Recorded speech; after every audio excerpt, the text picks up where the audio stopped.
ট্রাম্পের একটি সিদ্ধান্তের কারণে আমেরিকায় বসবাসকারী ইন্ডিয়ান প্রেগনেন্ট মহিলারা 20 ফেব্রুয়ারির আগে সি সেকশন ডেলিভারি করানোর জন্য দৌড়াচ্ছেন।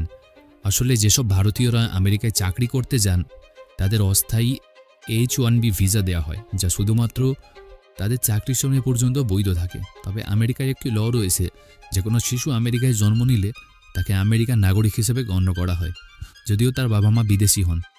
এবং শিশুটি যখন 21 বছর বয়সে পৌঁছায় তখন তার বাবা মাকেও নাগরিকত্ব দেওয়া হয়। অনেক ভারতীয় H-1B ভিসা নিয়ে আমেরিকায় যায়, সেখানে সন্তান জন্ম দেয় এবং 21 বছর পর আমেরিকার নাগরিক হয়ে সেখানেই সেটেল হয়ে যায়।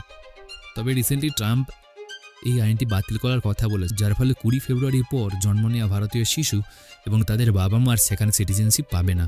তাই যারা এখন প্রেগনেন্ট তারা সি সেকশন অপারেশন করে 20 ফেব্রুয়ারির আগে ডেলিভারি করাচ্ছেন।